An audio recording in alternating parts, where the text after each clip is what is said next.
চাকু ছুরি বটি ছাড়াই কিভাবে আমরা মাছ কাটবো, সেটাও আবার বোতল দিয়ে তো কাটবো, তারও একটা সহজ পদ্ধতি, বোতল ছাড়াও আমরা মাছ কেটে নিতে পারি। তো বন্ধুরা, আজ আমি মাছ কাটার 3 রকম পদ্ধতি তোমাদের সঙ্গে শেয়ার করব। তোমরা পুরো ভিডিওর সঙ্গে থেকো। তো আজকের টিপস যারা মাছ কাটতে ভয় পাও তাদের জন্য ভীষণই কার্যকরী হবে। তার আগে ছোট্ট একটা টিপস আমি তোমাদের সঙ্গে শেয়ার করব। যেমন আমি এই কচুটাকে এখন রান্না করব, তো রান্না করার জন্য তো অবশ্যই ছিলতে হবে। তো সবাই চামচ দিয়ে ছিলে, আমিও কিন্তু চামচ দিয়ে এভাবে ছিলে নিই। কিন্তু ব্যাপার হচ্ছে কচুটা না শুকিয়ে গেছে।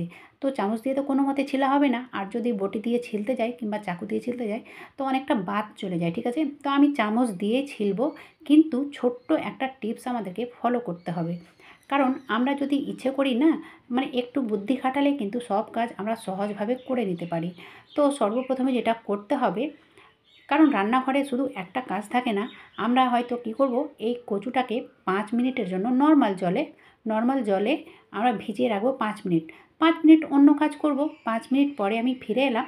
তারপরে দেখো, এটা যেমন টাটকা কচু ছিলতে মানে সময় লাগে না, খুব তাড়াতাড়ি ছিলা হয়ে যায়, ঠিক সেই রকমই হয়ে গেছে 5 মিনিট ভিজিয়ে রাখার কারণে। আর ওই চামচ দিয়েই আমি ছিলে নেব, যে চামচ দিয়ে আমি মানে ছিলতে পারলাম না। তো দেখো বন্ধুরা, কত সহজে এই কাজটা করে নিতে পারছি। তো অবশ্যই তোমাদের সঙ্গেও যদি এরকম হয়ে থাকে, যদি কচুটা শুকিয়ে গেছে, তাহলে অবশ্যই 5 মিনিটের জন্য জলে ভিজিয়ে রাখবে। জল গরম করার কোনো প্রয়োজন নেই, নর্মাল জলে ভিজিয়ে রাখলেই যথেষ্ট, ঠিক আছে? তাহলে দেখবে খুবই সহজে, খুবই অল্প সময়ে ঘন্টার কাজ মিনিটেই হবে। এই দেখো বন্ধুরা, তো আমি ভাবলাম যে এই টিপসটা তোমাদের সঙ্গে শেয়ার করা যাক। মানে আমার সঙ্গে যেটা হলো আর আমি যেভাবে এই কাজটাকে সহজ করে নিলাম, সেই কাজটাই আমি তোমাদের সঙ্গে শেয়ার করলাম। তো কেমন লাগলো বন্ধুরা? তোমরাও এই টিপসটা অবশ্যই ফলো করে দেখবে। চলো এবার দেখে নেওয়া যাক পরবর্তী টিপস। তো পরবর্তী টিপস, যেহেতু আমি বলেছি তোমাদের মাছ, মানে হেডলাইনে যেটা লিখেছি মাছের ব্যাপারটা, তো মাছ কিভাবে আমরা কাটবো বোতল দিয়ে। কারণ অনেকে কী করে, যে মাছ কাটতে ভয় পায় যে হাত কেটে যাবে বা কাটা ভালো হবে না। তো সেক্ষেত্রে আমরা এই কাজটাকে, মানে সর্বপ্রথমে কী করতে হয়, বড় মাছ আনলে তো তার আঁশটাকে ছাড়াতে হয়। আর এই আঁশ ছাড়ানোটাই কিন্তু অনেকটা কঠিন হয়ে যায়। মানে যারা কখনো মাছ কাটোনি বা প্রথম মাছ কাটছো বা মাছ কাটতে ভয় পাও, তাদের জন্য কিন্তু ভীষণই ভালো হবে এই টিপসটা। তো সর্বপ্রথমে আমি একটা বোতল নিয়েছি, তো অবশ্যই এই বোতলটা কোল্ড ড্রিঙ্কসের হওয়া চাই। মানে তেলের বোতল কিংবা জলের বোতল হলে হবে না, কারণ সেই বোতলগুলো একটু নরম থাকে, আর এই কোল্ড ড্রিঙ্কসের বোতলগুলো শক্ত থাকে। তো আমি প্রথমে তলাটাকে কাট করে বাদ দিয়ে দিলাম। তারপরে কিভাবে আমি কাট করছি তোমরা দেখে হয়তো বুঝতে পারছো। ঠিক এইভাবে আমি রাউন্ড করে বার করে নিলাম, ঠিক আছে? মানে আমার বলার থেকে একটুখানি দেখে নিলেই বুঝতে পারবে। আর বাকি যেটা থাকলো, এটার মানে কী করব এরপরে আমি তোমাদেরকে দেখাবো। তোমরা স্কিপ না করে পুরো ভিডিওটা দেখতে থাকো। তো বন্ধুরা, এই যে মাছ, অনেক সময় কী হয়, অনেকগুলো মাছ আনা হয়, তো সেই মাছগুলো আমাদেরকে হয়তো কোনো কারণে কেটে না আনলে ঘরে কাটতে হয়। তো কাটতে গেলে কিন্তু এই আঁশ ছাড়ানোটা অনেকটাই কঠিন ব্যাপার হয়ে যায়।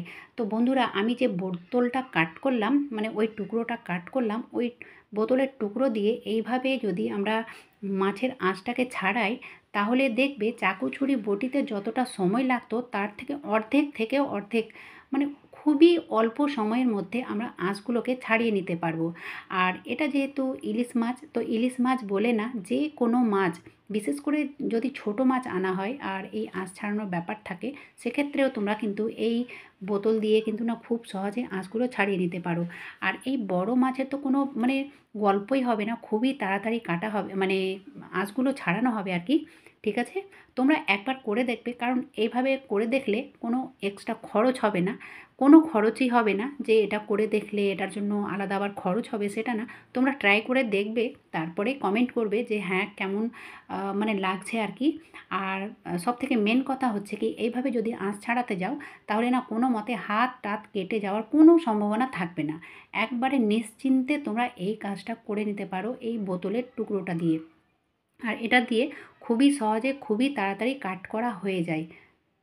এই দেখো বন্ধুরা, মানে কয়েক সেকেন্ডের মধ্যেই এই মাছের, মানে একটা মাছের আঁশটাকে ছাড়িয়ে নিলাম। আমি আরও একটা পদ্ধতি তোমাদেরকে দেখাবো। যেমন ধরো, এই যে বোতলের ঢাকনা দিয়েও তোমরা এইভাবে মাছের আঁশটাকে ছাড়িয়ে নিতে পারো। তো যেভাবে আমি সেই বোতলের টুকরো দিয়ে মাছটাকে ছাড়ালাম, ঠিক সেইভাবেই কিন্তু এই বোতলের ঢাকনা দিয়েও খুবই সহজে আঁশগুলো ছাড়িয়ে নিতে পারো। ঠিক আছে? তোমরা ট্রাই করে দেখবে। ট্রাই করে দেখতে তো কোনো অসুবিধে নেই। কারণ দেখো, এটা করার জন্য যদি খরচ হতো তাহলে হয়তো ভাবনা চিন্তা করা যেত। এটা করতে তো কোনো খরচ নেই। বোতল তো সবার ঘরে যেখানে সেখানে পড়ে থাকে। বোতলের ঢাকনা দিয়ে কিংবা আমি প্রথমে যেটা দেখালাম কাট করে সেইভাবে করে দেখবে, ঘন্টার কাজ মিনিটেই হয়ে যাবে। তারপরে দেখো বন্ধুরা, যারা নতুন গৃহিণী বা মাছ কাটতে ভয় পাও, তো এই যে মাছের এই পাখনাগুলো, এগুলোও কিন্তু কাটতে অনেকের অসুবিধে হয়। তো তোমরা না এই কাঁচির সাহায্যে খুব সহজে কেটে নিতে পারো। কাঁচির সাহায্যে কাটতে এই জন্য বলছি, যে এই পাখনাগুলো যদি কাঁচি দিয়ে কাটো তাহলে কিন্তু হাত কাটার কোনো সম্ভাবনা থাকবে না। মানে যারা মাছ কাটতে ভয় পাও কিন্তু আবার মাছ কাটতেই হয়, তাদের জন্য কিন্তু এটা ভালো একটা টিপস। তোমরা অবশ্যই এই এগুলোকে কাঁচি দিয়ে কাট করে নিতে পারো। আর এই যে ইলিশ মাছের এই জায়গাটা মানে পেটের কাছে না, এই জায়গাটুকু না কাট করতে হয় একেবারে নিচে থেকে সেই ওপর পর্যন্ত, ঠিক এই রকম এতটুকু না কাট করে বাদ দিতে হয়।